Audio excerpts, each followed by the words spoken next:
The movie begins with a nuclear-destroyed city and most of the civilization has wiped out. Ann Burden is the only woman survivor on Earth. She is living a routine lifestyle on her family's farm with her dog Pharaoh.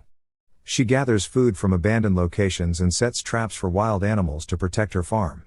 One day while searching in food, she encounters a small wagon on road. When she is going to check inside, the dog gets scared by someone's footsteps and runs to Ann. They both hide by the road and finds a person wearing a radiation suit. They secretly look at the person removing his suit. Inside it, there is a man named John Loomis. He is a research engineer and with the help of his suit he survived the nuclear attack. When he checks the place is free from the radiation, he gets some fresh air, and screams with joy. Now he is very happy to be at a safe place. Then he goes to a nearby waterfall to take bath. He gets inside the water and start cleaning his body. Ann and her dog also follow him. Ann knows the water is coming from outside the valley which is affected by the nuclear radiation. So she asks him to get out of the water but John gets shocked to see her. He picks up his gun and shoots in the air. He asks her who is she and where are the others. She tells him that she is alone and there are not any others. Then she explains him that the water is radioactive. John checks around and immediately gets out of the water. The radioactive water has affected his whole body and starts vomiting. He gets inside his wagon and injects the medicine with Ann's help. The radiation affects him so badly that he can't even walk. So Ann takes him to her home and lays him on the bed. When he is sleeping, she checks his wagon and finds his pictures with a woman. For many days, Ann takes care of him until he is not completely well. She feeds him on the bed and gives him the medicines. One night she hears John is having a nightmare and comes to his room to comfort him. She finds that his body has lost the strength and prays for his recovery. After some days, she finds John is getting improved slowly. She helps him to walk inside the house. They both discuss about the valley. John says the weather pattern and high mountains save the valley from the radiation. Ann tells her that they are safe as long as they stay here. Then John asks her about her family. She tells him that her family went on a journey to find the other peoples but they never come back. She shows him her family pictures and tells him that she was very close to her brother. Then she stands up and hugs him. The next day, John comes out of the house and finds Ann working in the fields. He sees an old tractor and asks her about it. Ann tells her that she had used it last year and now she has run out gas. John explains she can pump the gas manually from the abandoned gas station. Ann follows his instructions and succeeds in getting the sufficient gas for the tractor. Now she starts working with it in her fields. At dinner, John notices that she has strong beliefs in Christianity. He talks about his journey before they meet. He tells her that he was working for the government and hiding in a bunker.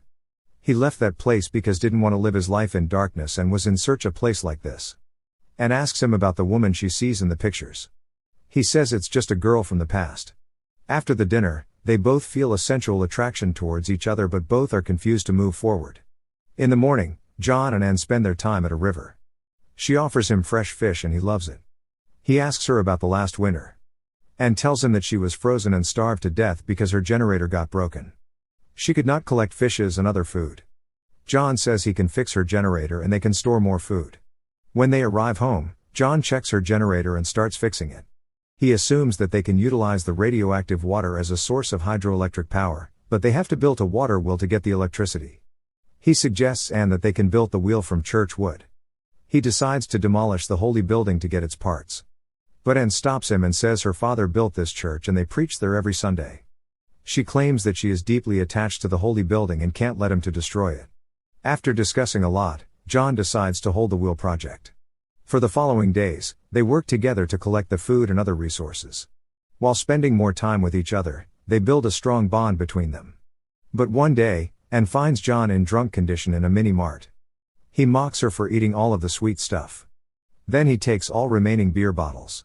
As he is drunk, Ann helps him to stand up and takes him to the home. When she is removing his dirty clothes, John becomes angry and shouts at her for touching him. He says he doesn't need her help and leaves him alone. Ann gets scared of his behavior and leaves the room. In the morning, John apologizes her for his rude behavior and Ann accepts it willingly. After this, they both forget their night experience and continue to work together. In the night, Ann organizes a special dinner for John. After drinking the wine, they come close and start dancing in the living room. They both become intimate and have their first kiss. John and Ann get inside the bedroom and are ready to start their sensual relationship, but John hesitates and tells her that the intimacy will change their whole life. He says he wants more time to know each other and comforts her. The next day, when Anne goes to check her traps, she finds some activity there. Suddenly the dog runs in the woods and goes forward. As she follows him, she encounters with another man survivor. She is shocked to see him. He asks her where he can get a glass of water. He tells her that his name is Caleb. Then she takes him to her home, but John stops him to enter the house. He holds his rifle at him but Anne explains him about the survivor. After this, the two men interact with each other and introduce themselves.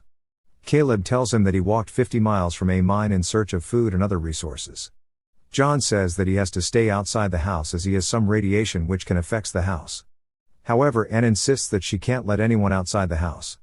She goes to Caleb and invites him inside the house. She offers him food and they all share their experience of nuclear disaster. John says that before meeting Anne, he met a diseased teenager. He tries to take care of the boy but his body was too weak to move. The boy begged him to kill him, so he shot him with his gun to get him peace. Caleb tells them about his awful experience inside the mine he was trapped in. During his first week, he saw multiple people kill each other because of their dreadful conditions. After the meal, Anne shows her house to Caleb and John seems to be jealous of him. He keeps asking Anne to be aware of him because they do not know about him and may be a dangerous person. They both start arguing about John's thinking and they come at the topic of the boy he shot. In a heated argument, he reveals that the boy he killed was her lost brother. Anne gets shocked and starts crying. The next day, John and Caleb decide to hunt turkey for Anne and go inside the woods. When they are walking, Caleb tells him that he heard over the radio that a lot of people headed to south, but John says maybe he heard old recordings. While talking about the survivor, Caleb notices a turkey and they both shoots but misses it. Then John shows him the waterfall and explains his plan about the water electricity. On their way to home, they see another turkey and finally succeed in killing it. At dinner, Caleb talks about the water wheel project and tells Anne that she has to tear down her father's church to get the electricity. John tells him that she is not ready for that and is deeply attached to the building. But then Anne says that rebuilding is important and they should plan for it. The both men get confused. Anne says that they can cut the trees outside the area. But John says that it will take a lot of time to get the wood from the trees. Then Caleb says that they have only one way to build the water wheel in short time. They must tear down the church building. After discussing a lot, Anne is finally agreed to the project. In the morning, they start demolishing the church building to get the wood. While working on the project, Anne and Caleb start having a bond between them which makes jealous John. They are attracted by each other and exchange their glances. As the project progresses, their bond grows stronger. They both take a break from work and walk into the woods to explore the valley. They talk about their deep faith in the Christianity. They believe it's the only thing that's give them strength to live their lives. When they arrive at the work area, they find that John has already constructed a half of the wheel. Now the trio hope that the structure can get them electricity in the post-apocalyptic world. That night, John requests Anne that he wants to talk with her in private. He talks about her and Caleb attraction and says that he wants her to be in relationship with Caleb. He says Caleb will be a good choice for her life. But Anne finds him odd and seems confused to his thoughts. John says that he will not stand in her way to explore her desires with someone else. But Anne says she doesn't feel the need to explore. She gets annoyed by his talking and leaves the place. The next 3 days, the trio spend their whole time to build the water wheel around the waterfall. In the night, they celebrate the dinner as a big break from the project. After drinking a couple of wine, they decide to go to the river where they all enjoy their success and swim into the water. When they get cold, they decide to return home and end the night. Suddenly, John comes to Anne and expresses his feelings for her, but she is shocked and finds difficult to believe. Then they both hold their hands on their way to home. Inside the room, Anne wants to be in a sensual relationship with John and tries to wake him up, but he was so drunk that he doesn't give her any response. While going to sleep, she finds that Caleb is awake and stands in front of his door. Caleb welcomes her in his room and they both kiss each other. They become intimate and spend the night together. In the morning, John is preparing the breakfast and Anne seems confused about the love triangle. When they are going to have the breakfast, she leaves the table and tells them that she needs some rest. John asks Caleb that he needs his help to complete the finishing touches on the water wheel. Anne is still confused about her relationships with two men and watches them going to the work. While completing the wheel, John tells him that he makes him to realize that Anne is a special girl and he is never a threat to him. Remembering the night, Caleb laughs and says he doesn't believe him and jealousy doesn't suit him. John asks him about Anne's nature, but he says that he doesn't know her much.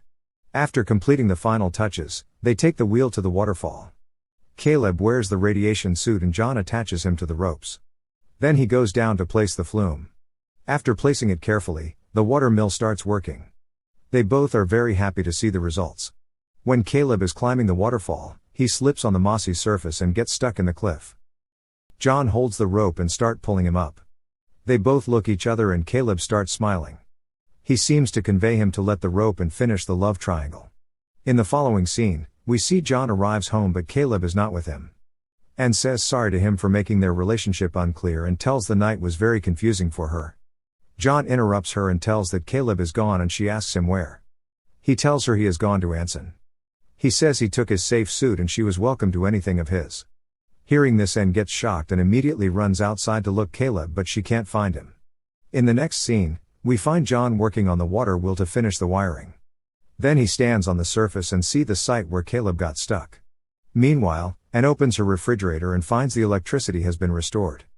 Then she turns on all the lights of the house and runs outside.